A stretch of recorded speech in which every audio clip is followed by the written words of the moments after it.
गोपियों का सच्चा प्रेम था। भगवान ने गोपियों के प्रेम के अनुसार ही निश्चय किया है कि शरद पूर्णिमा को रास करूंगा। सुखदेव जी वर्णन करते हैं, भगवान पिता रात्रि शरदोत्फुल्ल मल्लिका वीक्षरन्तुम मनश्चक्रे योग मायामुपाश्रितः। शरदोत्फुल्ल मल्लिका, शरद ऋतु की वो पूर्णिमा जब कमल खिल गए। रात में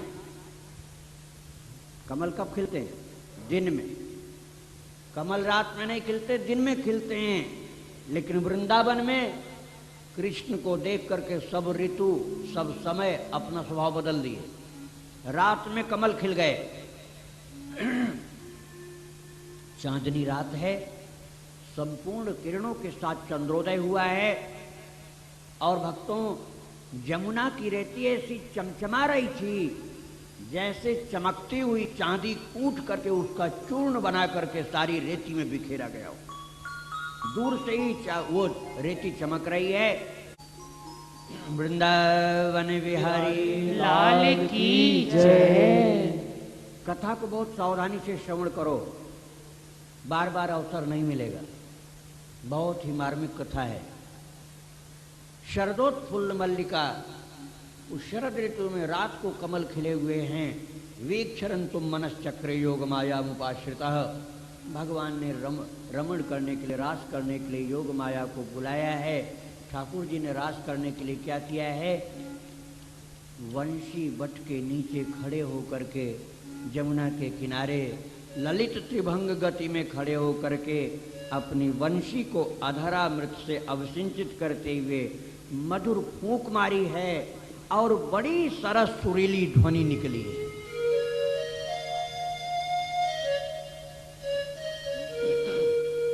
कहते हैं उस वंशी की ध्वनि केवल वृंदावन में नहीं रही, लोक लोकांतरों को पार करती हुई चली गई, संपूर्ण ब्रह्मांड का वेदन कर गई।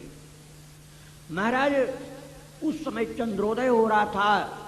तदोडुराज ककुभ करैर्मुखम प्राच्या विलिम्पन्न रुणेन शंतमयी सचर्षणीना मुदगाच्छुचोरुजन प्रिय प्रियाया इव दीर्घ दर्शन।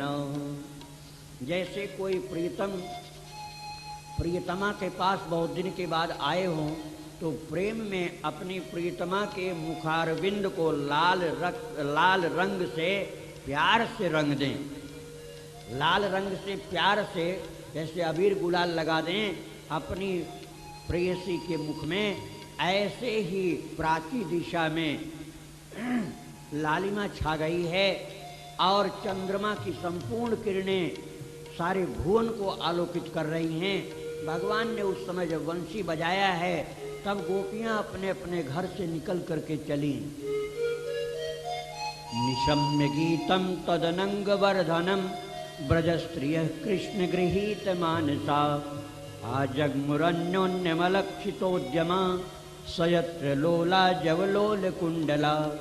निशम्य गीतम तदनंग वर्धनम, वो जो वंशी का गीत हो रहा है, वंशी का जो ध्वनि निकल रही, उसको अपने कान से गोपियां जब सुनती हैं तो भागती हैं घर से निकल कर।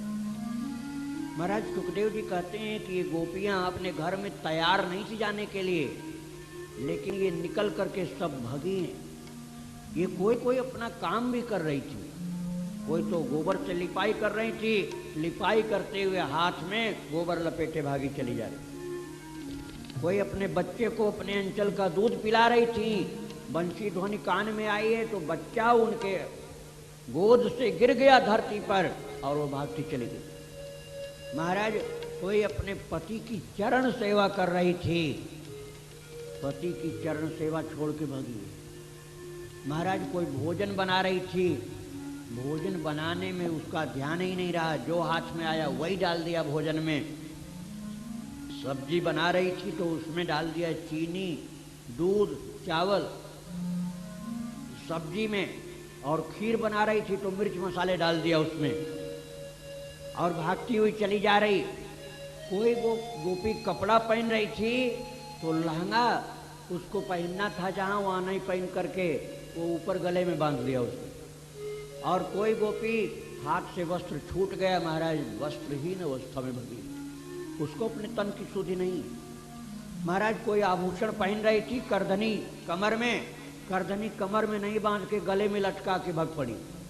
कोई काजल की डिबिया लेकर के आंख में काजल लगा रही थी, आंख में नहीं लगा के गाल में काजल लगा के भागती हुई चली। महाराज उस समय कोई कोई गोपी तो गाय का दोहन कर रही थी, गाय का दूध निकाल रही थी, और उनकी सासु गाय के मुंह के पास खड़ी होकर उसकी मक्खी उड़ा रही थी। उस गोपी के कान में जब बंसी ध्वनि सुनाई पड़ी है, वो भगी है, गाय के मुख की तरफ से जाना था, उधर ही से ध्वनि आ रही थी।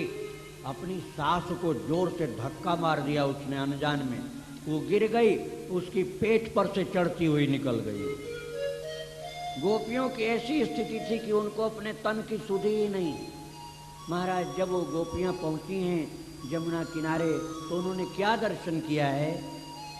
महाराज वो देखती हैं गोपियां कि जमुना जी के किनारे बंसी बट के नीचे ललित भंगगत से कन्हैया खड़े हैं और बंसी बजा रहे हैं, और वो बंसी जो है उसमें राधे राधे राधे राधे की मधुर ध्वनि निकल रही है, और प्रभु के नयनों की प्यारी शोभा बड़ी अद्भुत लग रही है, और पीतांबर उनका हवा के झोंके से उड़ रहा है। बहुत ही स्नेह के साथ सब गोपियां दर्शन कर रही हैं। आओ इस छवि का हम भी भजन के माध्यम से दर्शन करें। बोले राधे राधे, बोले राधे राधे, मुरली मधुर धुन, नाचे अंग अंग मेरा सारा। बोले राधे राधे, मुरली मधुर धुन, नाचे अंग अंग मेरा सारा। गोपी रुक रुक देखे हरि को, गोपी रुक रुक देखे हरि को, हंसता है जमुन किनारा। बोले राधे राधे, मुरली मधुर धुन, नाचे अंग अंग मेरा सारा। रावण बिहारी लाल की जय। गोपियों ने जब दर्शन किया है, श्याम सुंदर बंसी बट के नीचे बंसी ध्वनि के द्वारा श्री राधा का नाम बड़े प्यार से पुकार रहे हैं, और उनका पीतांबर हवा के झोंके में उड़ रहा है। मुरली को अपने अधर पर रखे हुए हैं और नैनों की प्यारी छवि से हम लोगों को देख रहे हैं। तो गोपियां पास में चली गईं दौड़ती हुई, और सब जाकर के एक साथ भगवान कृष्ण को मस्तक झुकाई है। सबने श्याम को प्रणाम किया है, और तब भगवान श्याम ने अपनी बंसी अपने अधर से हटा करके फेंट में खोस लिया, कमर में बंसी को खोस करके, और भगवान कृष्ण ने उनसे बात करना शुरू किया है। गोपी, तुम रात को घर से कैसे आई? भगवान पूछ रहे हैं, गोपी इतनी रात को तुम घर से क्यों आई हो? पहले तो प्रभु ने स्वागत का शब्द बोला है, स्वागतम वो महाभागा प्रियम किम करवाम ब्रजस्या नामयम कच्चित ब्रूतागमन कारणम। हे महाभागा गोपियों, तुम्हारा स्वागत है, आओ। भागवत जी में महाभागा गोपियों के लिए लिखा हुआ है। महाभागा का तात्पर्य जो सबसे अधिक भाग्यशालिनी है, वो गोपी है। प्रभु कहते हैं स्वागत है तुम्हारा, आओ, लेकिन तुम मुझे ये बतलाओ कि रात में ब्रजस्यानामयम कच्चित ब्रूतागमन कारणम, अपने ब्रज के गांव से तुम इतनी रात को, अर्धरात्रि को निकल करके घर से क्यों आई हो? क्या तुमको ये पता नहीं है कि किसी स्त्री को रात्रि में अपने पति को छोड़ करके अन्य किसी पुरुष के पास जाना अधर्म होता है? ये तुमने अधर्म का आचरण क्यों किया है? तुम्हारे गांव से आने में कोई कारण है क्या? क्या तुम्हारे गांव में चोर आ गए हैं या डाकू आ गए हैं जिनसे डर करके तुम भगी हो? या तुम्हारे गांव में आग लग गई है, जिस आग से बचने के लिए गांव से जान बचा करके भाग कर यहां आई? गोपी ने कहा, आंखों में आंसू भर आई गोपी के, मन में सोच रही तुम्ही ने तो बुलाया है, तुम बंसी नहीं बजाते तो मैं क्यों आती, लेकिन अब तुम ही पूछ रहे हो कि क्यों आई हो, और कहते हो गांव में आग लगी है क्या जो चली आई। कन्हैया, गांव में तो आग नहीं लगी है, लेकिन हमारे कलेजे में आग लगी हुई है, जिससे तेरे पास आए बिना चैन ही नहीं पड़ी। श्याम, तू बुलाया बंसी बजा करके हमको, और इतना दिन पहले से बोला था कि मैं शरद पूर्णिमा को रात में तुमको बुलाऊंगा, तो कृपा करके बुलाया, और अब यह निष्ठुरता का बर्ताव क्यों कर रहा है कि हमको कह रहा है कि तुम आई क्यों। भगवान ने और कठोरता से परीक्षा लिया। ठाकुर जी ने कहा चलो आ गई तो कोई बात नहीं, और अब वापस चली जाओ अपने पति के पास, रात में जाकर रहो, या हमारे पास क्यों आई हो। तुम तो धर्म का आचरण करो, ये अधर्म का आचरण क्यों कर रही हो। हाँ, अब सावधानी से सुनना धर्मात्मा लोग। धर्म की बात बहुत से लोग बोला करते हैं और तमाम आदर्श की बातें समाज के लिए कल्पना किया करते हैं। मैं नहीं कहता हूं कि समाज के लिए आदर्श की बातें जो हैं सब झूठी हैं, लेकिन उसकी भी एक लिमिट है। वो उस श्रृंखलता पर अंकुश लगाने के लिए, स्वेच्छाचारिता पर अंकुश लगाने के लिए, सदाचार का परिपालन करने के लिए। लेकिन महाराज, जीवन में जितने भी अनुष्ठान, व्रत, पूजा, धर्म, आचरण कुछ भी करोगे, उस सब का सबसे बड़ा फल यही होता है कि भगवान श्याम सुंदर हमको प्रियतम के रूप में प्राप्त हो जाए। इससे बड़ा कोई फल नहीं हो सकता है। आज जो पति है, पिछले जन्म में पति नहीं था और अगले जन्म में पति नहीं बनेगा। इसमें आप लोगों को कोई बुरा मानने की बात नहीं, सच्ची बात है। महाराज, कितने लोगों के पति पत्नी के संबंध तो पिछले जन्म के दुश्मन के संबंध होते हैं, और इस जन्म में बदला लेने के लिए आते हैं। या तो पति कर्जा खाया है तो कर्जा पटाएगा, या पत्नी कर्जा खाई है तो कर्जा पटाएगी, या उसने पिछले जन्म में उसका लिया है तो उजाड़ा है उसका घर, तो वो भी उजाड़ के तब मरेगी। ऐसे बीमार पड़ेगी कि जिंदगी बीत जाएगी तुम्हारी। कर्जा ले लेकर के इलाज कराओगे, सारी संपत्ति बेच दोगे, जब वो खत्म हो जाएगा तब वो मर जाएगी। कुछ ऐसी होती हैं कि तुमको रोजाना मुकदमे तुम्हारे ऊपर नए नए लगते रहेंगे। भगवान ने करे ऐसे कोई हो, लेकिन हमने सुना है इसलिए बताया। केवल माताओं का ही दोष नहीं, पुरुषों में भी एक से एक विलक्षण होते हैं। इतना सताते हैं, इतना मारते हैं कि जानवर से ज्यादा बुरी हालत अपनी पत्नी की बनाकर रखते हैं। कितनों की ऐसी स्थिति हो जाती है कि अस्पताल में जाती हैं और जलाई जाती हैं आपस में। आप लोग जानते हैं ये सब बातें, हम कहाँ तक सुनाएं आपको। सार बात यह है कि पति पत्नी का संबंध कोई सच्चा संबंध नहीं है। पिछले जन्म में कुछ और था, आज कुछ और है, अगले जन्म में कुछ और हो जाएगा। केवल एक कृष्ण का ही संबंध जीव से सच्चा है, और कृष्ण के अतिरिक्त दूसरा कोई सच्चा प्रियतम हो ही नहीं सकता है। गोपियों ने उत्तर दिया, श्याम तुम्हारी बात का उत्तर मैं बाद में दूंगी, पहले तुम एक मेरे प्रश्न का उत्तर दो। ऐसा उत्तर में उन्होंने प्रश्न किया। भगवान ने कहा क्या उत्तर दूं?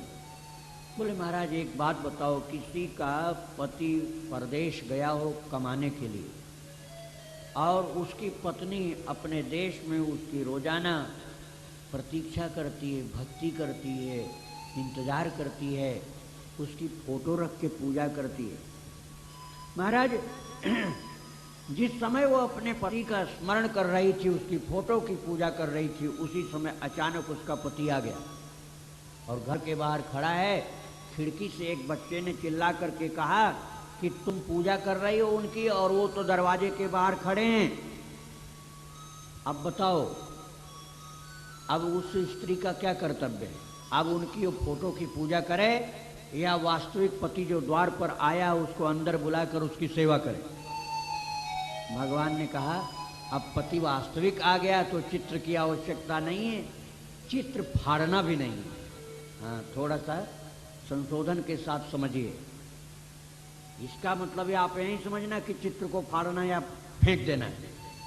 चित्र को फाड़ना नहीं, फेंकना नहीं, लेकिन जब असली आ गया पति जिसका चित्र था, अब वही आ गया, तो उसको दरवाजे के अंदर ले आओ, आदर से बिठाओ और सेवा करो। भगवान ने कहा है, जब ये स्वीकार कर लिया कि पति को लाना चाहिए, चित्र की पूजा अब नहीं करे, तो गोपियों ने कहा प्रभु आपके श्रीमुख से मैं यही सुनना चाहती थी। महाराज, सभी जीवों के सच्चे पति तो आप ही हैं। बोलिए आपका नाम जगतपति है कि नहीं? आप मना कर दीजिए, कह दीजिए नहीं मेरा नाम जगतपति। भगवान ने कहा कैसे मना कर दूं, मेरा नाम तो जगतपति है ही। गोपी कहती प्रभु आप सच्चे पति हैं और जो संसार के पति हैं ये आपके प्रतिबिंब हैं, आपके फोटो हैं, चित्र हैं। महाराज उनका अनादर नहीं करना चाहिए, उनकी सेवा करनी चाहिए, उनका पूजन करना चाहिए, उनको रिस्पेक्ट देना चाहिए और उनके द्वारा मन केंद्रित करके आपके चरणों में लगाना चाहिए। मन के संयम के लिए, शरीर के संयम के लिए, आचरण के संयम के लिए उनकी आवश्यकता है, लेकिन लक्ष्य आप हैं। और जब आप प्राप्त हो गए तो अब आपकी सेवा सर्वोपरि। हम ये नहीं कहती हैं कि जो सांसारिक पति है अब उसको वो मारे, उससे दुश्मनी करे, उससे दुश्मनी नहीं करना है, उससे लड़ाई नहीं करना है, लेकिन इष्ट तो आप ही, आपकी प्राप्ति हो गई, अब आपको त्याग कर कैसे जाए। भगवान ने कहा गोपी तू अपने निश्चय पर दृढ़ है और तेरा निश्चय सच्चा है, इसलिए अब तू घबरा नहीं, अब मैं तुझे घर नहीं भेजूंगा, बोल तू क्या चाहती है। तब तो गोपी कहती है प्रभु अब कृपा करिए और अपना प्रेम रस हमको प्रदान करिए। महाराज जब गोपियों को अपने हाथ से भगवान श्रृंगार करने लगे, उनका पसीना पोंछने लगे, तब गोपियों के अंदर कुछ अहंकार जागृत हुआ, ऐसा भागवत जी में लिखा हुआ है। और जब गोपियों के अंदर अहंकार जागृत हुआ है तब ठाकुर जी को ये पसंद नहीं आया। देखो भाई, कृपा को तुम अपना गुण मान लो, ये गलत है, और कृपा को तुम अपनी योग्यता मान लो और ये अहंकार करो कि नहीं ये मेरी योग्यता के कारण कृपा हो रही, तो गलत है। ठाकुर जी कृपा अपनी उदार हृदयता के कारण कर रहे हैं, अपनी उदारता के कारण कर रहे हैं, ये समझना चाहिए। गोपियों के अंदर ज्यों ही अहंकार आया तत्रैव अंतर्धीयते, ठाकुर जी अंतर्धान हो गए। और जब भगवान अंतर्धान हो गए तो सब की सब गोपियां रोने लगी, चिल्लाने लगी और भगवान को खोजने लगी। भगवान को खोजती हुई गोपी जा रही हैं, जंगल में भटक रही हैं, रात में परेशान हो रही हैं, और गोपी श्याम का अन्वेषण करती हुई, अब रात में उस समय भगवान की योग माया के कारण सब के सब जीव सो रहे थे, कोई भी मनुष्य जग नहीं रहे थे, इसलिए किसी मनुष्य के पास गोपी नहीं गई किसके पास? पीपल के पास गई। पीपल से पूछा मेरे प्रियतम श्याम सुंदर कहाँ हैं, तुम बताओगे? तो पीपल बोल तो सकता नहीं था, पीपल के पत्ते जोर जोर से हिल रहे थे। गोपी ने कहा ये अपना सिर हिलाकर कह रहा मैं नहीं बताऊंगा, अब इसके पास से चलो, ये बहुत निर्दयी है। फिर वे गई तुलसी के पास, तुलसी से पूछती हैं, तुलसी में से आवाज़ नहीं आई, तो गोपी कहती हैं ये तुलसी जो है मेरी सौत है, क्योंकि श्याम सुंदर हमारे प्रियतम हैं, इसके भी प्रियतम श्याम सुंदर हैं, इस तुलसी के सौत या डाह के कारण ये नहीं बोलती है। चलो जमुना जी के पास चले। जमुना जी के पास जाकर पूछती हूँ, वहाँ जमुना जी भी नहीं बोलती तो उनको भी वैसा ही कहती। महाराज रात में गोपी बहुत जगह भटकने के बाद गोपियों के अंदर एक उन्माद जागृत हुआ। उन्माद का तात्पर्य पागलपन, और उस पागलपन में गोपियां चिल्लाना शुरू की हैं। कोई गोपी कहती मैं कृष्ण हूँ, कोई गोपी कहती मैं पूतना हूँ, तुझे जहर देकर मारने के लिए आई हूँ, कोई गोपी कहती मैं तृणावर्त हूँ, कोई गोपी कहती मैं बकासुर हूँ, और कोई कहती है हे इंद्र तू अपना बल नहीं दिखला, मैं गोवर्धन अकेले उठा सकती हूँ। और वो अपना दुपट्टा तान कर कहती मैंने गोवर्धन उठा लिया है। ये एक विचित्र प्रमाद की स्थिति थी। जैसे कुछ आप यूँ समझिए कि जैसे गले तक शराब पिए हुए आदमी 10-20 इकट्ठे हो जाएं तो क्या बड़बड़ रात भर करते हैं, कुछ समझ में नहीं आता है। ऐसे गोपियों की विचित्र उन्मादग्रस्त दशा थी। वो प्रेमालाप करती हैं, उस प्रेम की भाषा का कोई अर्थ नहीं होता है, उसको तो वही जाने जो उस नशा में बह रही हो। महाराज आगे की घटना सुखदेव जी बताते हैं कि अब सब गोपियों को छोड़ करके भगवान श्री श्याम सुंदर राधा जी को साथ में लेकर गए। महाराज जीव गोस्वामी ने यहाँ पर अपनी व्याख्या एक अलग प्रकार की प्रस्तुत किया है। भागवत जी में तो ये लिखा हुआ है कि राधा जी ये कहती हैं कि प्रभु कहाँ तक चलोगे, मेरे चरण थक गए। तो श्याम सुंदर दिखाते हैं वो दूर जो लताओं का वितान है, किशोरी जी वहाँ तक चलना है। किशोरी जी ने कहा मैं नहीं चल पाऊंगी, मुझे अपने कंधे पर बिठा लो। और जब कृष्ण ने कहा कि कंधे पर बैठो तो किशोरी जी बैठना चाहती हैं और कृष्ण अंतर्धान हो जाते हैं। ऐसा भागवत के श्लोक के शब्दों का सीधा अर्थ है, लेकिन जीव गोस्वामी ने कहा वास्तविक अर्थ ये नहीं। फिर वास्तविक अर्थ क्या है महाराज? बोले वास्तविक अर्थ ये है कि भगवान किशोरी जी को लेकर के एकांत कुंज में चले गए और वहाँ निकुंज के छाया में भगवान श्याम सुंदर ने अत्यंत प्रेम विभोर श्री राधा जी को निज अंक में स्थान दिया है। निज श्री अंक में विराजमान करके बड़े स्नेह से वेणी गुंथन कर रहे हैं, श्रृंगार कर रहे हैं, किशोरी जी से प्रेमालाप कर रहे हैं, बड़ी स्नेह भरी बातें कर रहे हैं। तब तक किशोरी जी को ऐसा मन में आया, वास्तविक घटना नहीं घटी, मन में आया है कि कन्हैया मुझे छोड़कर चले न जाएं। फिर वो सोचने लगी कि यदि मुझे छोड़कर जाने लगेंगे तो मैं कहूँगी कि मुझे अपने कंधे पर बिठा लो, मुझे ले चलो, छोड़ो नहीं। तब वे मन ही मन कल्पना करती हैं कि लेकिन जब मैं कंधे पर बैठने के लिए तैयार होती हूँ तभी श्याम अंतर्धान हो जाते हैं। और ये जो मन की कल्पना थी इसे सच्चा मान करके राधा जी रोने लग गई। जब राधा जी रोने लगी हैं तब श्याम सुंदर समझाने लगे, किशोरी जी ये क्या हो गया तुमको, तुम रोती क्यों हो? मैं तो तुम्हारे ही पास हूँ, मैं कहीं गया थोड़े हूँ। लेकिन किशोरी जी को यही लगता है कि कृष्ण मुझे छोड़कर चले गए। जब वो तीव्रता से रोने लगी, श्याम घबरा गए। श्याम ने कहा रो नहीं, नहीं तो तुम्हारी आवाज गोपियां सुन लेगी, सब आ जाएंगी। गोपियों को कान में वो आवाज किशोरी जी के रुदन की सुनाई पड़ी और गोपियां सब उधर आने लगी। श्याम और राधा जी के चरण के निशान चांदनी रात में उनको जमुना पुलिन पर दिखलाई पड़े। उन चरण के निशानों को देखकर गोपियां सभी उसी दिशा में आने लगी। तब कन्हैया ने सोचा कि गोपियां अब यहाँ आ जाएंगी, इसलिए मैं अब अंतर्धान हो जाऊं। अभी तक राधा जी को छोड़कर अंतर्धान नहीं हुए थे, लेकिन अब गोपियों के पास में आ जाने पर भगवान श्याम सुंदर अंतर्धान हो जाते हैं। इसीलिए गोपियों को राधा जी अकेली मिलती है। और तब गोपियों को जब राधा जी मिली हैं तो गोपियों को लगा कि किशोरी जी मिल गई तो कृष्ण भी निश्चित मिल जाएंगे। और गोपियों ने जाकर राधा जी को संभाला, किशोरी क्या हो गया, किशोरी जी क्या हो गया, प्रीतम तुमको भी छोड़ गए क्या? तुम तो बहुत ज़्यादा रुदन कर रही हो, बताओ न वो कहाँ गए? तब किशोरी जी बोलती हैं, हा नाथ रमण प्रेष्ठ क्वासि क्वासि महाभुज दास्यास्ते कृपणाया में सखे दर्शय सन्निधि। हा नाथ रमण प्रेष्ठ, हे प्रियतम, हे रमण, हे नाथ, क्वासि क्वासि महाभुज, हे विशाल भुजा वाले श्याम सुंदर तुम कहाँ गए, कहाँ गए? दास्यास्ते कृपणाया में, मैं आपकी दासी राधा अतिशय व्याकुल हो रही हूँ। सखे दर्शय सन्निधिम, प्रभु मुझे अपना दर्शन दीजिए, दर्शन दीजिए। राधा जी चिल्ला रही हैं, रो रही हैं बोल बोल करके।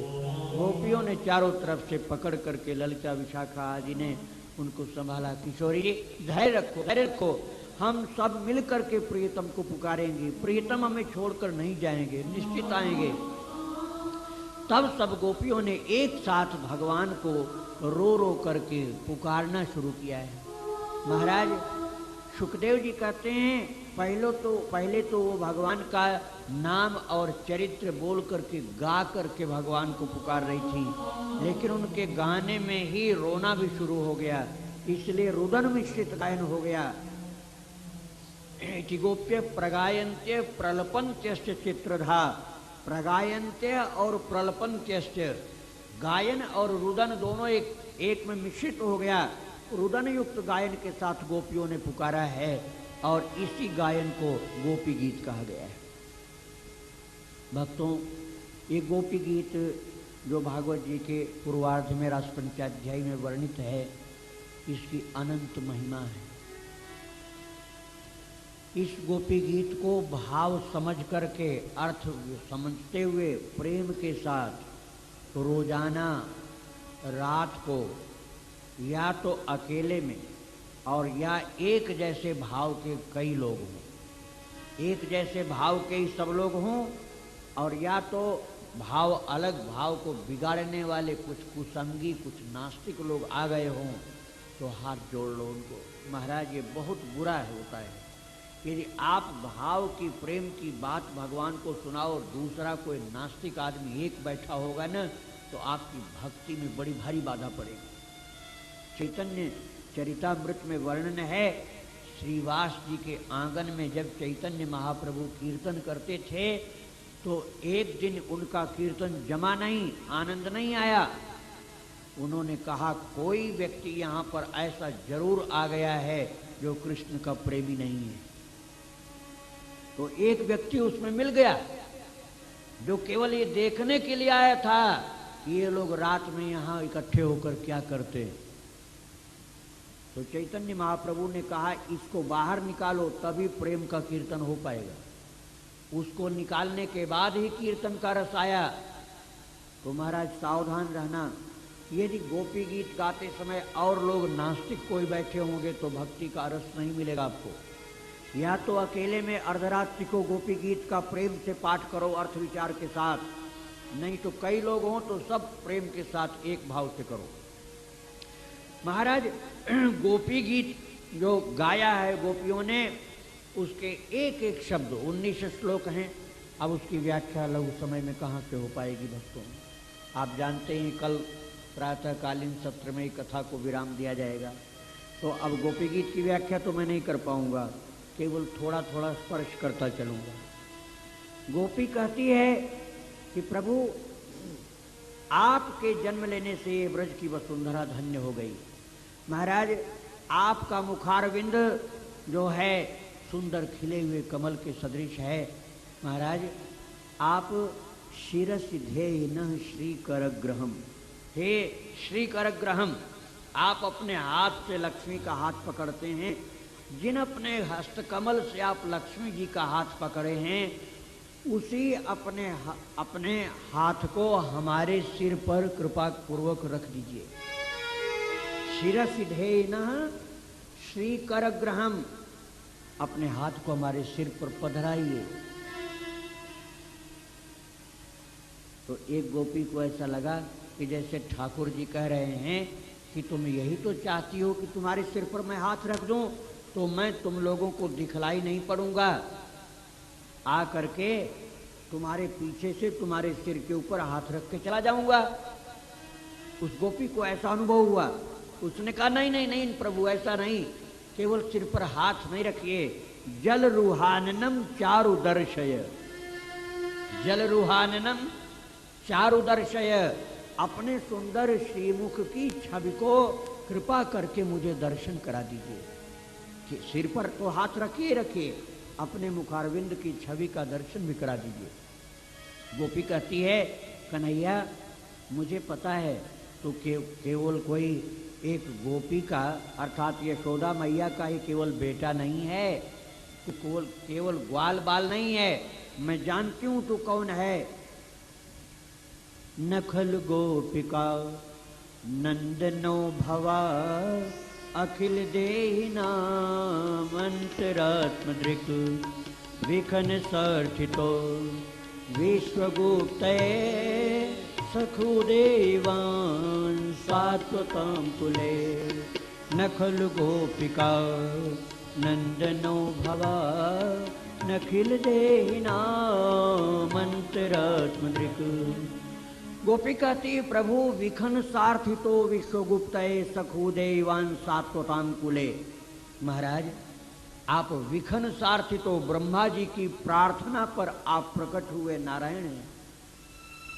ब्रह्मा की प्रार्थना पर किसी ग्वाल बाल का जन्म नहीं होगा, साक्षात नारायण आप प्रकट हुए हैं। प्रभु आप हमारे ऊपर कृपा करिए। गोपी प्रार्थना करती हुई कहती है महाराज अब मेरे सिर पर तो हाथ रखिए ही, अपने मुखारविंद की छवि का दर्शन भी कराइए। फिर इसके बाद गोपी क्या कहती है, हे कन्हैया मेरे ऊपर कृपा करके अधर सीधुना प्यार यस्तुन। देखिए एक एक कदम गोपी किस तरह से आगे बढ़ती है। पहले तो गोपी ने कहा था शिरसि धेहिनः श्री कर ग्रहम, हे श्री के कर को ग्रहण करने वाले, लक्ष्मी के हाथ को पकड़ने वाले श्याम सुंदर, शिरसि धेहिनः हमारे सिर के ऊपर अपना हाथ पधरा दीजिए। फिर गोपी क्या कहती है, जल रूहाननम चारु दर्शय, अपने श्रीमुख की छवि को दर्शन करा दीजिए। और अब गोपी क्या कर रही है, अधर सीधुना प्याय सुनः, हे कन्हैया हम क्या तेरी नहीं हैं, तू ही तो मेरा प्रीतम है, इसलिए हे श्याम आज तो अपनी संपूर्ण कृपा करके अपने अधरामृत का दान करिए। महाराज ये बात केवल गोपी कह सकती है, हम आप नहीं कर सकते। तो हम आपको अधरामृत भगवान का कैसे मिलेगा? हम आपके लिए अधरामृत की व्यवस्था ये है कि ठाकुर के चरणों में जो भी सुंदर भोग आप बनाओ अर्पण करो। भोग लगाने के बाद जब प्रसाद प्राप्त हो तब ख्याल से अच्छी तरह से भावपूर्वक ध्यान लगा करके देखो कि ठाकुर ने उस वस्तु का उपभोग किया है, श्रीमुख से उसको ग्रहण किया है, तो भगवान के अधरामृत से वो वस्तु सिंचित हो गई। जैसे मान लो आपने रसगुल्ला का भोग लगाया तो अब श्यामा श्याम युगल ने उस रसगुल्ला को खाया है, श्री राधा जी ने भी और कन्हैया ने भी। तो राधा जी और कृष्ण भगवान के अधरामृत से अब सिंचित वो रसगुल्ला है। इस प्रकार से प्रकारांतर से हमको अधरामृत का स्वाद मिलता है, पान करने का मौका मिलता है। लेकिन गोपी कहती है कृष्ण तुम मुझे अधरामृत पान कराओ। भगवान पूछते हैं गोपी मैंने तुमको क्या बुलाया था, तुम यहाँ क्यों भागी चली आई हो? नहीं नहीं प्रभु, एक बार नहीं अनंत बार आपने बुलाया, आज ही नहीं पहले भी बुलाया, और आप जब जब मुझे बुलाए हैं आपके बुलाने का ढंग अलग अलग रहा है। आज आपने बंसी ध्वनि के साथ बुलाया, बंसी बजाया और हमको बुलाया, लेकिन पहले आपने दूसरे तरीके से बुलाया था। कैसे बुलाया? गोपी बताती है, मधुरया गिरा वल्गुआ केया बुध मनोज्ञया पुष्करे क्षण विधि करी रिमा वीर मोयती रधर सीधुना प्याय सुना मधुरया गिरा वल्गुआ केया। आंख से ठाकुर जी संकेत गोपी के लिए कर देते थे, फला जगह ये करना, वहां पर आना। और बहनों से मतलब वाणी से भगवान कैसे संकेत करते थे?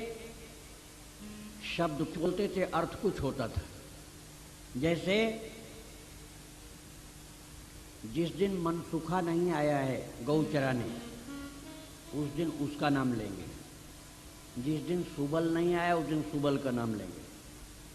जो बालक नहीं आया है उसी बालक का नाम बोलेंगे अरे मनसुखा आज सेवा कुंज में आना है। अब बालक सखा लोग जो वापस में कहते हैं, अजी आज मनसुखा तो आया नहीं, कनुआ किसको बोला है?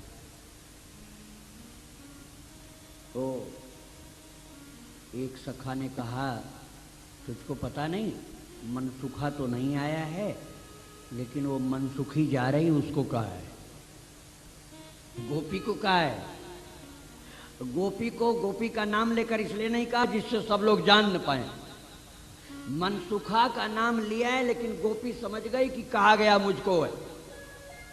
अब गोपियां अपने आपस में जाकर बात कर लेती हैं कि कन्हैया जाते जाते ये बोल गया है, इसलिए सेवा कुंज में ही सबको चलना है। तो नैनों से, बैनों से, सैनों से प्रभु ये संकेत करते हैं, जहाँ उसका नाम संकेत वन है, बरसाना और नंदगांव के बीच में।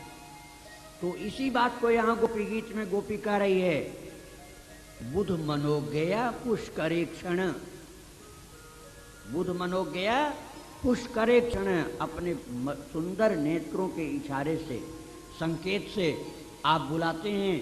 महाराज आप कैसे कहते हैं कि आपने नहीं बुलाया? मधुराया गिरा, बड़ी मीठी वाणी में बोल करके भी आप कई बार हमको बुलाते हैं। गोपी हमने तुमको कब बुलाया? इस तरह से गोपी के हृदय में भाव आया कि कृष्ण पूछ रहे। उसने कहा हमको भूला नहीं महाराज, होली का जब समय था तो आप बरसाना में आए थे, और बरसाना में आ करके श्री जी की महल के पास गली में खड़े होकर के बोले, किशोरी देखो होली में तुम्हारी गली में मैं आया हूँ, और तुमसे रंग खेलने के लिए मैं तमाम अबीर गुलाल की झोरी भर करके लाया हूँ। तुम भी अपनी सखियों सहित महल से निकलो और पिचकारियों में रंग भर भर करके तुम लोग आ जाओ। आज होली का मौका है और अपना बल तुम भी दिखलाओ और हम भी अपने सखा सहित अपना बल दिखलाएंगे। महाराज ठाकुर जी ने कहा, सखी किशोरी जी तुम्हारी गली में होली में मैं आया हूँ, अब मेरा निमंत्रण स्वीकार करके तुरंत आ जाओ। फिर गोपियाँ सब एक साथ रंग फेंकते हैं और ठाकुर जी के पक्ष से गुलाल अबीर फेंका जाता है। सबका रंग तो भगवान के अगल बगल से निकल रहा था और सखाओं पर जा रहा था, लेकिन किशोरी जी के पिचकारी का पूरा फव्वारा रंग का ठाकुर जी के चरणों में जाकर के गिरा है, और किशोरी जी धन्य हो गई ये देख करके कि मेरा रंग सही जगह पर प्रभु के चरणों में पड़ा हुआ है। आओ होली के इस पवित्र दृश्य का भी हम लोग दर्शन करते हुए तब आगे बढ़े। वो देखो होली में, वो देखो होली में आए हैं तेरी गली होली में, वो देखो होली में आए हैं तेरी गली होली में। वो श्याम द्वारे खड़ा जिसको कहती छली होली में। नवन विहारी लाल की जय। गोपियों को याद आता है कि कन्हैया होली में इस तरह से हमको बुला करके तू हम लोगों के साथ होली खेलता रहता था, और कहता है कि मैंने तुमको बुलाया कब, कितनी बार तो कितने तरीके से प्रभु आप बुलाते थे। फिर एक गोपी को ऐसा अनुभव हुआ कि भगवान कह रहे हैं कि गोपी तो आज हमारे बिना इतना तड़प रही है, तो जब हम जंगल में गौ चराने के लिए जाते हैं तो उस समय तू कैसे रहती है? तो गोपी कहती है, प्रभु जब आप जंगल में गौ चराने के लिए जाते हैं तो हम आपकी चर्चा करती हैं, आपकी कथा कहती हैं और उस कथा के सहारे जीवित रहती हैं। तव कथामृतम तप्त जीवनम कविभिरीडितम कल्मषापहम। प्रभु आपकी कथा जो है हर प्रकार के दुख का बुरा है, और कृष्ण को कुहक कपटी ब्रह्मा भी नहीं कह सकते। ब्रह्मा के अंदर भी इतनी हिम्मत नहीं कि कृष्ण को कहें कि तू कपटी है, लेकिन गोपी कहती है, और भगवान नाराज नहीं होते। भगवान क्यों नहीं नाराज होते? क्योंकि भैया ससुराल की गाली सबको अच्छी लगती है। ससुराल में आप जाओ और वहां पर स्त्रियां बैठ करके भोजन तुमको कराएं और प्यार की गाली दें तो कोई नहीं नाराज होता। सब कहते हैं कि ठीक है, गाली बढ़िया सुना रही, थोड़ा और भोजन कर लो। सबको अच्छा लगता है। और इस पड़ोसी कोई वैसी गाली दे दे तो, पड़ोसी ऐसी गाली दे दे महाराज, फिर तो डंडा उठ जाएगा, झगड़ा हो जाएगा। और ससुराल की गाली अच्छी लगती है। ऐसे ही गोपियां प्रेम के कारण भगवान को गाली देती हैं, भगवान को कपटी कहती हैं, कुहक कहती हैं, और श्याम सुंदर को गोपियों की दी हुई गाली अच्छी लगती है। गोपी कहती है, हे कपटी, हे कृष्ण, हे छलिया, हम लोगों के साथ जो सावन के झूले पर झूलता हुआ तो प्रेम से हमारे ऊपर दृष्टिपात करता था, प्यार भरी रस भरी बातें बोल करके कहता था, गोपी तेरे लिए मैं वैकुंठ छोड़ करके आया हूँ और तू मुझसे स्नेह से बोलती क्यों नहीं है। वो बातें आज ध्यान करने पर हृदय में आनंद तो उठता है, लेकिन हुक सी फिर उठने लग जाती है। कन्हैया, क्या वो दृश्य तू भूल गया? फिर गोपियों को वही ध्यान आने लगता है कि कृष्ण किस तरह से श्याम सुंदर झूले पर झूलते हुए गोपियों के बीच में आनंद मग्न होते हैं। वृंदावन विहारी लाल की जय। भक्तों, गोपी गीत में गोपियां भगवान से कह रही, प्रभु आप सोचते हैं कि आपके वियोग में हमको कष्ट पहले नहीं होता था, ये ऐसी बात नहीं है। जब आप वन में गाय चराने के लिए जाते थे तब आपके पीछे पीछे ही हमारा मन चलता था। चलस यद ब्रजा चारयन पशून नलिन सुंदरम नाथ ते पदम शिल तृणांकुरई सीदती नः कलिलताम मनः कांत गच्छति। हे प्रभु, गायों के पीछे जाने पर हमारा मन आपके साथ रहता था। हम सोचती रहती थी कि कन्हैया के चरणों में कहीं कंकड़ न लग जाए, कहीं कोई कांटे न लग जाए, कोई घास न चुभ जाए। महाराज, हम बैठी तो घर में रहती थी या कहीं घर के बाहर पनघट पर या कुएं पर बैठी रहती थी, लेकिन महाराज हमारा मन दुखी रहता था और पूरे दिन हम प्रतीक्षा करती थी। दिन परीक्षाए नीलकुंतलैर वनरुहाननम विभ्रदावृतम, पूरे दिन हम इंतजार आपका करती थी।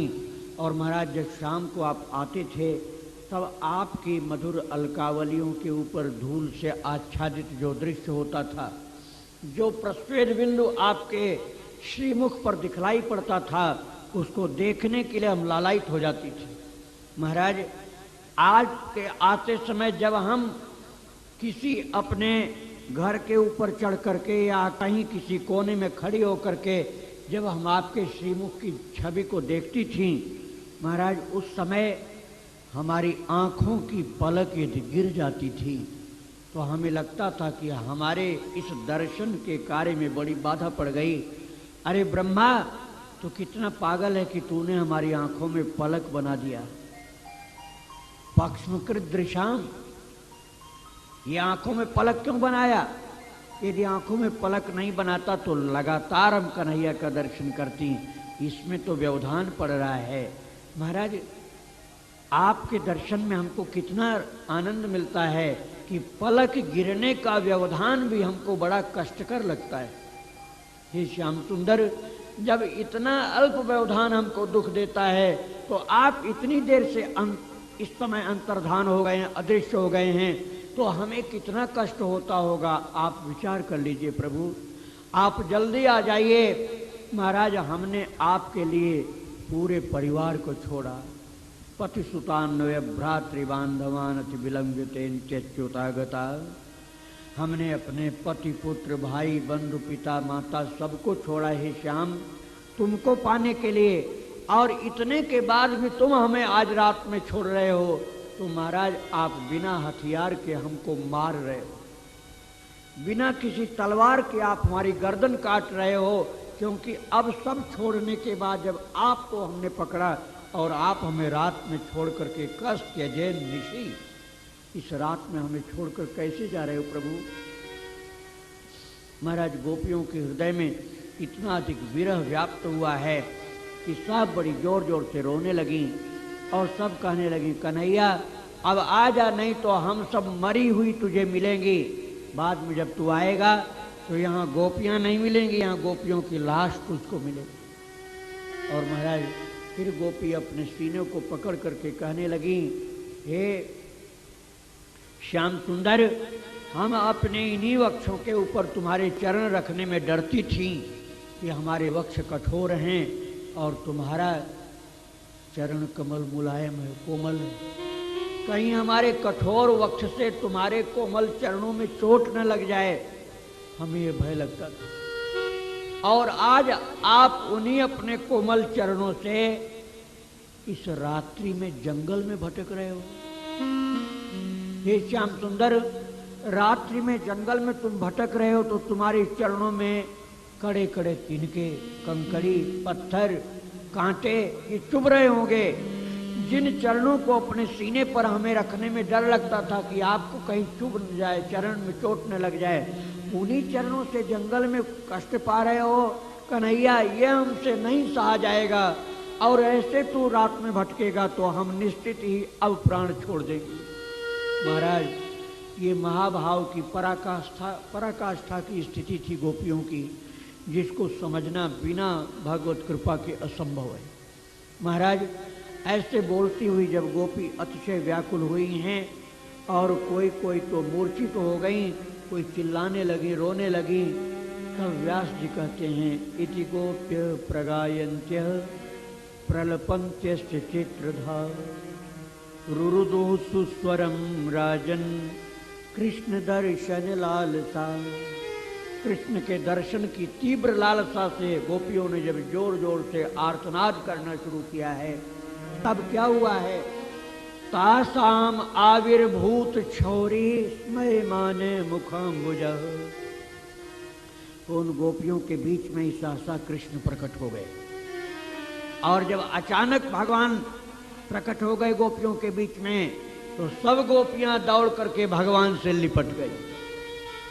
महाराज, ऐसे लिपटी हैं, कोई चरणों को पकड़ी हुई हैं, कोई भगवान के पीठ पर लिपटी हुई हैं, कोई भगवान के आकर के सीने की तरफ लिपटी हैं, कोई ठाकुर जी का हाथ को पकड़ करके अपने मुंह से लगा रही हैं, कोई भगवान की उंगली अपने मुख में डालकर चूसने लग गई, कोई ठाकुर जी के चरण के अंगूठे को अपने मुंह में दबाई हुई धरती पर लौट रही हैं, कोई भक्तों भगवान के श्रीमुख को बार बार छू रही हैं और जोरों से रुदन कर रही और रोती हुई कह रही हैं, गोपाल गोपाल तुम बहुत कठोर हो, गोपाल आज तो ये सब गोपी मर जाती, अब हमारे सामने इतनी देरी के बाद आए हो, तुम भागने में बहुत तेज हो तो भाग करके दिखाओ। सब गोपियों ने कस के पकड़ लिया और कहा, तुम अब भाग के दिखाओ, कहाँ जाते हो? श्याम ने देखा कि सब गोपियाँ रो रही हैं। भगवान ने कहा, मैं भाग नहीं रहा हूँ, तुम चिंता मत करो, मुझे छोड़ दो, मैं यहीं तुम्हारे सामने बैठा हूँ, बोलो क्या कहना चाहती हो? तब गोपियों ने कहा, कृष्ण, संसार में 3 तरह के मनुष्य होते हैं।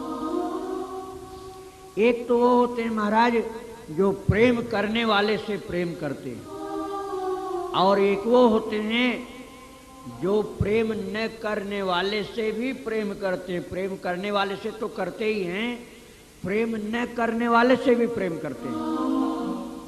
और तीसरे वो होते हैं कि जो प्रेम न करने वाले से प्रेम नहीं करते और प्रेम करने वाले से भी प्रेम नहीं करते, अर्थात किसी से भी प्रेम नहीं करते। तो महाराज, आप इन तीनों में से कौन सी श्रेणी में आते हैं? गोपियों का संकेत था कि जो तीसरी श्रेणी है, जिसमें कोई किसी से प्रेम जो करता ही नहीं, शायद वही हैं आप। भगवान ने कहा, गोपी ये बात नहीं है, मेरे ऊपर लांछन मत लगाओ तुम। गोपी, प्रेम करने वाले से जो प्रेम करता है वो तो वणिक वृत्ति का व्यक्ति होता है, वो सच्चा प्रेमी नहीं होता है, वो स्वार्थी होता है। प्रेम करने वाले से प्रेम करने वाला प्रेमी नहीं कहा जा सकता, व्यवहार कुशल कहा जा सकता है। कुछ उसका स्वार्थ है, कुछ उसका स्वार्थ है, दोनों मिल करके अपना कार्य कर लेते हैं, और जब उनका कार्य पूरा हुआ फिर एक दूसरे से बोलने की कोई आवश्यकता नहीं। दुकानदार के पास ग्राहक आया, बड़े प्यार के साथ उसको बुलाता है, आओ जी बैठो जी बैठो जी, और ये सामान इतने में आया, इतने में आया, आपको जो लेना हो हम जितने में खरीदें इससे कम में आप ले जाओ, आप तो अपने हो, कोई पराये थोड़े हो। और लेकिन जब माल बिक गया तो माल बिक जाने के बाद दुकानदार सोचता है ये ग्राहक हटे, दूसरा आवे। नहीं हटता है तो क्या करता है, नहीं हटेगा तो उससे बात करना बंद कर देगा, मुंह दूसरी तरफ घुमा लेगा। और तब भी नहीं हटता है तो उठा करके झाड़ू दुकान में इधर उधर झाड़ू लगाने लग जाता है। धूल मिट्टी उड़े तो उठ के भागे यहां से। अब उससे कोई मतलब नहीं है। तो ये जो बड़ा प्रेम दिखला रहा था, आइए आइए बैठिए बैठिए, खाइए इलायची खाइए, लौंग खाइए, चाय मंगाऊं आपके लिए, ये प्रेम कैसा था? बोले प्रेम था स्वार्थ का प्रेम। तो प्रेम करने वाले से प्रेम करते हैं स्वार्थी लोग। और महाराज जो दूसरी श्रेणी है, प्रेम करने वाले से तो करते ही, न प्रेम करे उससे भी करते हैं। बोले ऐसे प्रेमी या तो होते हैं संत या सद्गुरु या माता पिता। ऐसे प्रेमी होते हैं कि बच्चा नालायक निकल जाए तब भी प्रेम करते हैं। बेटा नालायक निकल जाए, बहुत ही दुष्ट निकल जाए, तब भी माता पिता उस पर प्रेम करते हैं। संत बहुत ही गया गुजरा एकदम खराब आदमी हो, उससे भी अंदर प्रेम करते हैं कि इसका भला हो जाए तो ठीक होगा, कोई ऐसा तरीका निकले कि बेचारा सुधर जाए, बहुत भटक गया है। महाराज संत सबसे प्रेम करते हैं, माता पिता बच्चे से सच्चा प्रेम करते हैं, न प्रेम करे तब भी करते हैं। इसी तरह से गुरु, यदि शिष्य कुमार्गगामी हो जाए तब भी गुरु अंदर से उससे प्रेम करते हुए ये सोचते हैं कि अब ये सही रास्ते पर आ जाए तो अच्छा होगा, नहीं तो इसकी दुर्गति हो जाएगी। ये दूसरे श्रेणी वाली बात रही। अब तीसरे कौन से? जो प्रेम करने वाले से प्रेम नहीं करते और प्रेम नहीं करने वाले से भी नहीं करते, अर्थात किसी से प्रेम नहीं करते। वो कौन है? भगवान ने कहा या तो कृतघ्नि होते हैं। कृतघ्नि का मतलब एहसान कभी न मानने वाला, और या तो पागल होते हैं जो किसी से प्रेम नहीं करते, अथवा आप्त काम महापुरुष जो जीवन मुक्त होते हैं, जिनको अपने शरीर की सुधि बुद्धि ही नहीं रहती, खुद अपने ही शरीर का ध्यान नहीं तो दूसरे से क्या प्रेम करेंगे। भगवान ने कहा गोपी मैं इन किसी श्रेणी में नहीं आता। गोपी मेरा प्रेम समस्त विश्व के प्रेम से अलग है। वो कैसा है महाराज? बोले मेरा प्रेम तो ऐसा है कि एक बार मैं जरा सा स्पर्श प्रेम का करा दूं तो वो फिर अंदर धंसता चला ही जाता है, कभी निकलता नहीं है। और फिर मैं उसको विरहाग्नि में तपाता हूं। एक बार उसके अंदर लालसा जागृत करता हूं, फिर जीव को विरहाग्नि में तपाता हूं, तब लालसा के द्वारा जो विरहाग्नि उत्पन्न हुई है उसमें तप करके जीव के सारे दोष का मार्जन हो जाता है, और तब मेरी परम करुणा से उसको परिपूर्णतम प्रेम की प्राप्ति होती है। इसलिए मेरा प्रेम इन सब से अलग है। गोपी अब तुम लोग शुद्ध प्रेम को प्राप्त कर चुकी हो, आओ मेरे साथ हम सब मिल करके रास करें। तब भगवान ने गोपियों को अपने साथ बुला करके उनको कहा एक मंडलाकार बना करके तुम खड़ी हो जाओ। चारों तरफ गोपियां गोलाई में खड़ी हो गईं और कन्हैया ने फिर से बंसी बजाई। अब कन्हैया ने जब बंसी बजाई और भगवान ने अपने चरणों का एक ठुमका जोर से लगाया और रुंझुन पैजनी की ध्वनि होने लगी है। महाराज गोपियों ने कहा कन्हैया क्या आज इस मौके पर भी तू मुझे स्पर्श नहीं करेगा? उसी समय गोपियों ने देखा जितनी गोपियां थी उतने श्याम सुंदर एक साथ प्रकट हो गए।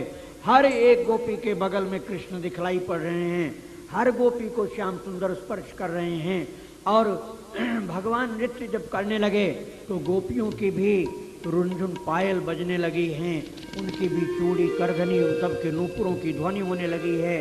आकाश से देवता लोग पुष्पवृष्टि करने लगे हैं, आकाश से दुंदुभी की ध्वनि बजने लगी है और गोपियों के साथ भगवान नृत्य करने लगे। भगवान गोपियों के साथ नृत्य किस प्रकार से कर रहे हैं, आओ इसको भी श्रवण करके फिर इस प्रसंग को आगे बढ़ाएं। राधा रानी जी के संग संग नाचत कन्हैया, ता थैया ता ता थैया, ता थैया ता ता थैया, ता थैया ता ता थैया, ता थैया ता ता थैया। राधा रानी जी के संग संग नाचत कन्हैया, ता थैया ता ता थैया, ता थैया ता ता थैया, ता थैया ता ता थैया, ता थैया ता ता थैया। वृंदावन बिहारी लाल की जय। महाराष्ट्र में भगवान ने गोपियों के शरीर के अंगों को स्पर्श किया, ऐसा भागवत जी में लिखा है। अब कई लोगों को यह आपत्ति होती है कि शरीर के अंग को स्पर्श करने का मतलब होता है काम विकार को बढ़ाना। लेकिन भक्तों, ये बात समझ लीजिए कि हम आपका जो शरीर है, हमारा आपका शरीर, इस शरीर में विकार होता है, लेकिन भगवान के शरीर में विकार का लेश भी नहीं होता है। ठाकुर जी का शरीर मलमूत्र का भंडार नहीं होता जैसे हमारा आपका शरीर मलमूत्र का भंडार होता है। भगवान के शरीर में अस्थि, मांस, चर्म, विकार ये सब नहीं होते। भगवान के शरीर में काम विकार की कल्पना भी संभव नहीं है। काम तो वहां जाएगा भी तो जल के मर जाएगा, खत्म हो जाएगा। भगवान ने फिर गोपियों के शरीर को स्पर्श क्यों किया? क्योंकि गोपियों के शरीर को स्पर्श कर देने से जीवन भर के लिए काम विकार से वो मुक्त हो जाएंगे। जिन अंगों को स्पर्श करने से काम का विकार तीव्र होता है, भगवान कृष्ण ने उन्हीं अंगों को स्पर्श किया जिससे गोपियों के जीवन में कभी काम की गंध का प्रवेश भी न हो। शुद्ध प्रेम उनके हृदय में ईश्वरीय प्रेम बना रहे। महाराज, 6 महीने की रात हुई है, 6 महीने तक भगवान ने नृत्य किया है। अब आप कल्पना करो, क्या कोई 6 महीने तक नृत्य कर सकता है? 6 घंटे भी नृत्य नहीं कर सकता लगातार। 6 महीने गोपियों ने नृत्य किया है। इससे सिद्ध होता है कि ये रास की लीला प्राकृत लीला नहीं, दिव्य लीला है। ये भगवान ने जिसके शरीर में दिव्य शक्ति दिया है उसी ने किया है, और कोई नहीं कर सकता है। उसके बाद भगवान ने जमुना स्नान किया है और कराया है गोपियों को। महाराज, यहाँ सुखदेव जी से परीक्षित जी एक प्रश्न कर बैठते हैं कि गुरुदेव एक बात बताकर तब आगे चलिए। हमने सुना है कि भगवान का अवतार धर्म की स्थापना के लिए होता है। धर्म संस्थापनार्थाय संभवामि युगे युगे। भगवान का अवतार धर्म की स्थापना के लिए होता है। महाराज, ये कौन सा अवतार कि धर्म की जड़ भी उखाड़ दिए, बिल्कुल तमाम पराई स्त्रियों के साथ नाचे रात भर, और पराई स्त्रियों को उन्होंने स्पर्श किया, उनके अंगों को स्पर्श किया, उनको अपने अधरामृत का दान दिया। महाराज, ये क्या धर्म का कार्य है? और यदि धर्म का कार्य नहीं है तो ईश्वर होकर के कृष्ण ने ऐसा क्यों किया? ये परीक्षित का प्रश्न था। आप परीक्षित का प्रश्न पढ़ोगे तो कई नास्तिक लोग खुश हो जाएंगे, हाँ परीक्षित जी ने बहुत बढ़िया प्रश्न किया, ये तो हमारे भी मन में आ रहा था। महाराज, ये परीक्षित के मन का प्रश्न नहीं था। सुखदेव जी ने पहले ही कह दिया था, बेटा अब जिस प्रेम रस धारा का प्रवाह करने में जा रहा हूं, यदि इसमें बीच में कहीं तू क्यों कैसे कुछ पूछ बैठेगा तो प्रवाह वहीं मैं खट से रोक दूंगा, आगे फिर नहीं बहाऊंगा। और ज्यों ही परीक्षित ने प्रश्न किया है, सुखदेव ने कहा, तूने ये खीर में कंकड़ी डाल ही दिया। परीक्षित, तूने मधुर खीर में कंकड़ी क्यों डाल दिया? अब मैं आगे नहीं सुनाऊंगा, अब तू जो प्रश्न कर रहा उसी का उत्तर दूंगा। परीक्षित, भगवान कृष्ण पहली बात तो ये है कि किसी के पर नहीं है, पराये पुरुष नहीं है। जो प्रश्न किया है ना कि पराये पुरुष के साथ गोपियां नृत्य किए हैं।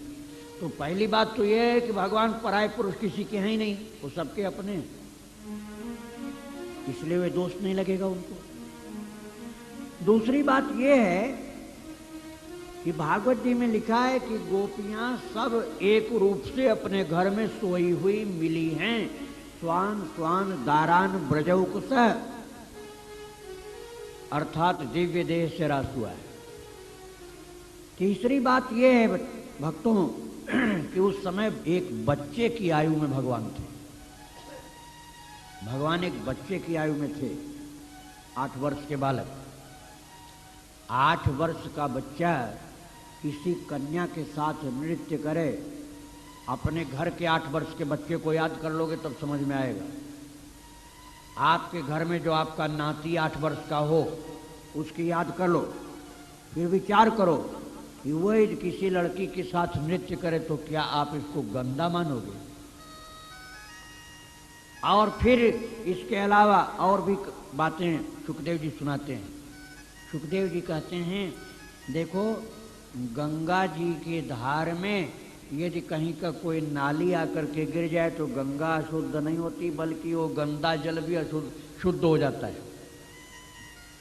और अग्नि में यदि पंडित जी आहुति डालें और भंगी कूड़ा कचड़ा गंदगी डालें तो दोनों में से किसी भी चीज से अग्नि के रूप में परिवर्तन नहीं होता है। अग्नि गंदगी डालने पर भी पवित्र बने रहते हैं। महाराज, सूर्य देव को आप जल चढ़ाओ गंगा जल अर्घ्य में, और सूर्य देव अपनी किरणों के द्वारा नालियों का जल खींच ले, सुखा दे। जल तो आपने थोड़ा सा चढ़ाया और कितनी कितनी नालियों का जल सूर्यदेव अपनी किरणों से खींच करके सुखा देते हैं। क्या सूर्यदेव अशुद्ध हो जाते हैं? अशुद्ध नहीं होते। इसी तरह से भगवान श्याम सुंदर सभी जीवों के एकमात्र स्वामी हैं। वो किसी को स्पर्श करने पर क्या अशुद्ध हो सकते हैं? उनके शरीर में विकार की कोई गंध भी नहीं। लेकिन यदि कोई कहता है कि नहीं नहीं, यदि श्याम सुंदर ने ऐसा किया है तो हम भी कर सकते हैं, हमारे लिए क्या रोक टोक है? तो भाई इतनी बात और समझ लो कि श्याम सुंदर ने रास करने के पहले गोवर्धन पहाड़ उठाया। कल कथा सुना था ना। तो आपको यदि स्त्रियों के साथ कुछ अश्लील व्यवहार करना हो, विद्या भगवान के व्यवहार में अश्लीलता नहीं थी, उनके व्यवहार में अश्लीलता नहीं थी, लेकिन आप तो बच नहीं पाओगे, आप तो अश्लीलता में प्रवेश करोगे जरूर। तो आप ये करने के लिए छूट है, लेकिन उसके पहले गोवर्धन पहले उठाओ और फिर उसी में दब के मरो, इसके बाद फिर तुम भी रास रचा लेना। ये कृष्ण की लीला है, ये मनुष्य की लीला नहीं है। इस रास को आप केवल सुनो। भागवत जी में लिखा हुआ है, विक्रीडितम ब्रजबधू भिरिदम च विष्णो श्रद्धान्वितोऽनुशृणुयादथ वर्णयेद्यः भक्तिं परां भगवति प्रतिलभ्य कामं हृदरोगमाशुपहिनोत्यचिरेण धीरः। इस रास पंचाध्यायी की कथा को जो प्रेम से शृणुयात वर्णयेत वा, शृणुवात माने सुनता है, वर्णयेत माने वर्णन करता है, तो भक्तिम पराम भगवती प्रतिलभ्य कामम, तो वह हृदय के कामादि रोगों से मुक्त होकर के पराभक्ति को प्राप्त करता है, जो जीवन में सर्वोत्कृष्ट भक्ति।